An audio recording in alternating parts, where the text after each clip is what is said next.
Hello, everybody.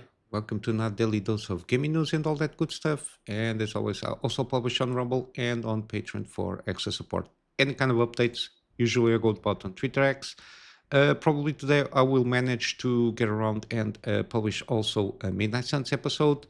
And again, just a quick thing here with the active gameplay series. Got the Monster Hunter Wilds beta stuff, the demo, the latest one, which I did VED.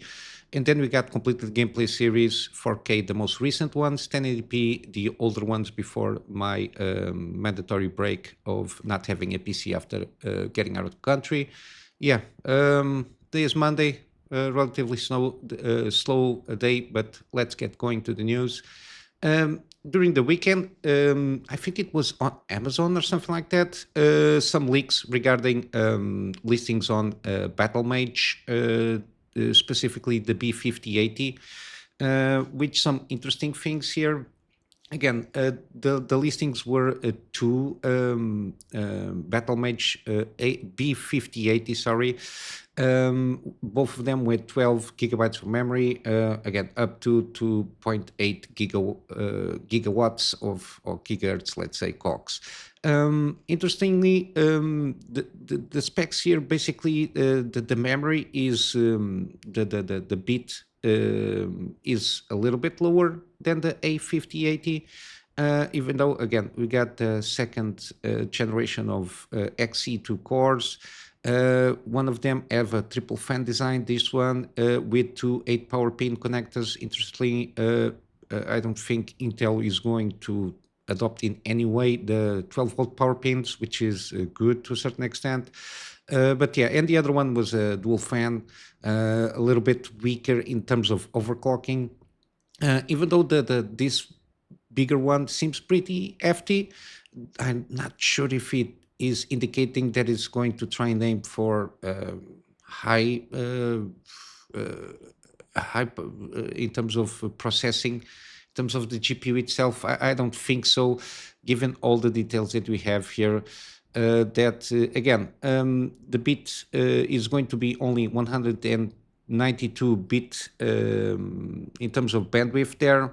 And the speeds of the memory, it's 19 gigabytes per second, which is a little bit lower, given making the math here is only 456 gigabytes per second of bandwidth, which is lower than the A5080. But again, I'm not sure at the time if the A5080 had like over-spec memory for what it was, and I think they might have managed to fine-tune that. So again, also by the fact that it uses like lower spec memory, I think it might get a little bit cheaper, let's say. But it has PCI Express 5 support, if not mistaken. I think this, I'm not sure. The A5080 doesn't appear too much, even though it was debuted at $180 at the time. I think this might be the mainstream for the B Battlemage lineup, but we'll have to wait and see. Again, this was a leaked thing. Again, I will assume this is provisionary stuff. Again, the information that we can have is only the 12 gigabytes of memory, which was on the box art. We'll have to assume that might be the real stuff there. Other than that, hopefully it might come at a good price to performance. Around, again, I'm assuming a lot of speculation has been around there. I will assume around $250 for, I don't know, 400 for a 4060 Ti kind of performance. I think, I'm not sure. We don't seem to have a lot of official information regarding in terms of performance of what the Battlemage can do and in terms of the lineup. But yeah, we'll have to wait and see for more. But so far we have kind of a little bit tease on the Battlemage GPUs there. Then we got also again the LPC or the LPCAM2 memory. So the DDR, let's say the RAM. Is already making good on these promises, especially on this Lenovo ThinkPad P1, so the top end of Lenovo ThinkPads between generation 6 and 7, again, this basically is just a reminder of how easy it is to upgrade this memory modules here. Just give like a couple of screws, something like that. You just unscrew. It's like basically switching up NVMe on the desktop, basically, and the fact that again it reminds us that especially on the laptop stuff or any kind of handheld device that might use this kind of the memory consumes less, is in terms of physical space, usually occupies less space in terms of the physical space, so you can design the handhelds by itself around that, and it performs better. So the only thing again, it's the cost of this kind of CAM to memory here, mainly because again it's early adoption fees to a certain degree, and we will see this trickle down through high-end devices. Even on the DIY, there's already plans to start introducing this memory format on the DIY, but I think we will only start to see by the high-end motherboards and the such, because again, early adoption fees. Usually, this technology can be excellent in terms of performance and everything, but usually costs a little bit more. There is an example here that costs double here in terms to if you want to upgrade from a 16 gigabyte to a 32 gigabyte LPDDR5X, sorry, the CAM2 will cost the same as a 32 gigabyte. So basically, you pay the double of the price to get the same kind of memory here. But yeah, it's the early adoption fee that we got here. But yeah, it's good to see that it's being adopted at least through phases. Again, we will start to see this being adopted on high-end devices, and then we eventually trickle down when it comes to mass adoption. I will assume it will eventually be basically at the same price. But yeah, it will take a while, but it's good to see that it's being adopted. Again, a lot of advantage. I think the only disadvantage at this moment is the price there. In terms of games and everything, we got Stalker 2 again. Everybody knew 1 million copies sold, but then again, a lot of bugs and the such. Game adjustments also, we're seeing a lot of problems there, a lot of visual bugs from lightning and even from shadow casting and all that jazz. Even some user interface, some crashes here and there in some systems. Some of them I heard they cannot even start the game.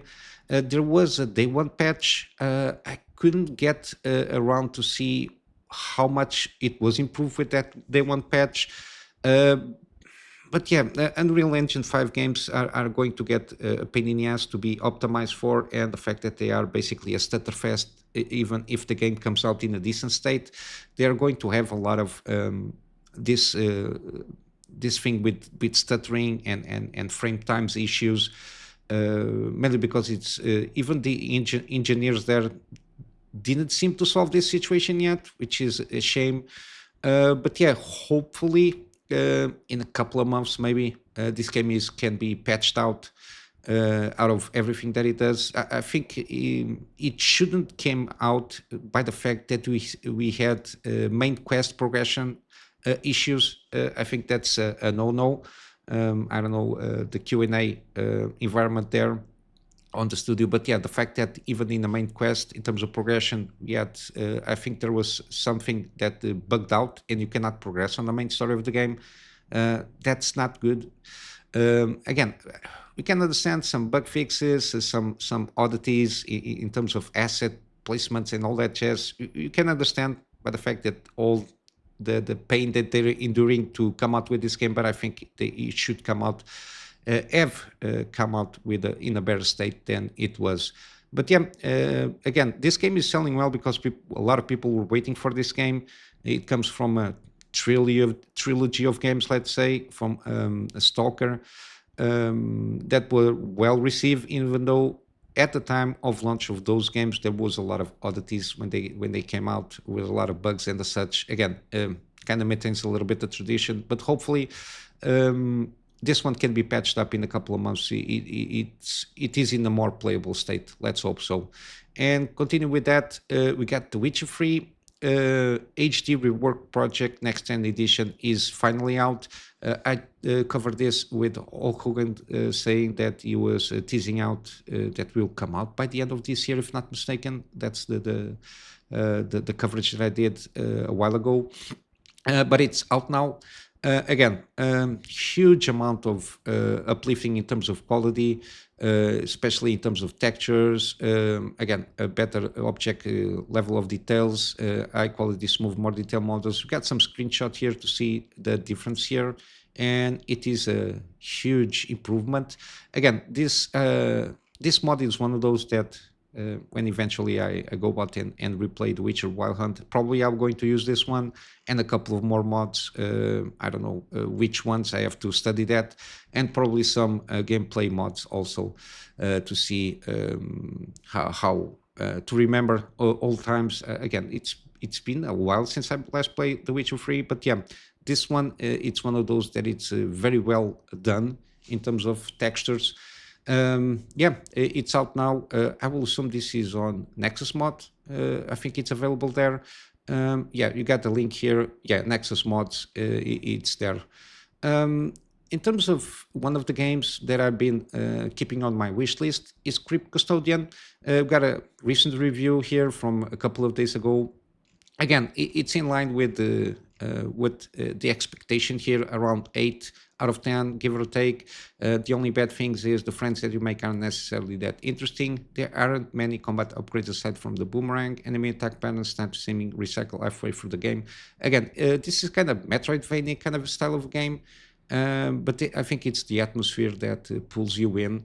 And a little bit of the overarching themes that I try to approach there. And usually it's when it's on sale, I usually recommend, because it's one of those that I really want to play, and at full price, $20. I think it's not a bad one. But then again, it came out during August this year. I think I already see one or two, I think 10% off or something like that. But yeah, when this game is on sale, I will be sure to tell everybody on my gaming deals section of the programming there. But yeah, it's one of those that I'm interested in playing one of these days. I kind of like this kind of games that try to experiment a little bit. It's always good to see this kind of experimentation on games. Then lastly, we got during the weekend Star Wars Outlaw debuts on Steam. Again, this is on the day of, so around 830-ish players. I commented that probably it will reach maybe maximum 5K. That was my very positive estimate there. And it debuted with 25% off in all editions, which is something that I was not aware. Again, I'm not even wishlisting this game. But yeah, it was not good. Again, as a comparison, at the day of debut, Concord had around 700 players, and at this moment in time, usually Star Wars Jedi Survivor has around 1,500 or give or take in terms of players, concurrent players, and even Star Wars Old Republic, I think this is, yeah, the Old Republic at around 5,000 concurrent peak players during the weekend. At this moment in time, in time of the recording, it reached a peak on Sunday yesterday of around to 2,500 players. It's not good for a game like this. Around 64% positive feedback on the game. Again, this is not good. Even if they manage to sell just only from Steam 1 million copies, is not going to be enough to get their money back in terms of investment. But yeah, this is not good news. Again, you launch bad games, you get bad sales. That's the overall take from 2024. There is no more excuses. And yeah, this is what we got here for the moment in terms of news. There is some other stuff regarding EA and Dragon Valley. I need to check that better, some bannings and all that jazz on some creators, but I need to check better to see, to get a better sense of the situation itself. But yeah, other than that, we got free games. We got still Beholder. I think it's a good game. I remember seeing this game being recommended here and there. Again, until the 28th on Epic Game Store for free. Then we got on Steam, we got Spiritfarer Federal Edition. It got good numbers during the weekend. I think it's because on sale, a lot of people bought and played this game. Again, overwhelmingly positive reviews since it launched. And if you're not sure if this game for you, you can try it out. But again, 85% off, I think it's an excellent deal. We got Lords of the Fallen on the deluxe edition. We still have 60% off around 1 day or so, the date of publishing this video. Again, mostly positive. It ramped up a little bit since it launched. Again, I think it did improve since it launched in terms of optimization, especially in terms of optimization on the game. But yeah, it's one of those, if you like to try out, I think the deluxe edition for the price seems to be a fair price here. Then we got still Outer Worlds. This is the base edition, 50% off. And then I think the better, if you want to upgrade the version, I think the non-mandatory corporate sponsor bundle is the better option, 61% off. Then after we still have the nioh edition, complete edition, so the both games. The nioh one is 77% off, and the second game, which is also the complete edition, is 45% off. Again, still on sale. I think they are pretty decent from what I understand. I'm interested in playing one of these. I don't know when I can, when I have time. On GG, we still have Metro, the franchise bundle. Again, Metro, the first two, the Redux versions, and then Metro Exodus plus all the DLC associated, 84% off. We still have around almost 2 days until this deal is off. And then we got Wolfenstein. This is the 2-pack, which brings the Old Blood and then the New Order, 75% off. And then we got Wolfenstein 2, which is the sequel, the New Colossus. This is the Super Duper edition. It's got all oh my God, Season Pass. That's the word that I'm looking for. 85% off here. And yeah, basically this is it for today. I'm just wrap up with a plug on my page for extra support. The extra support is more in line for me to try and get a better storage solution so I can get backups of the stuff that I do for my clients, and of course some extra space for the videos that I do for the channel. And with all that said, I hope you have a wonderful day. I will see you in the next one. So until then, Kunamy Master out.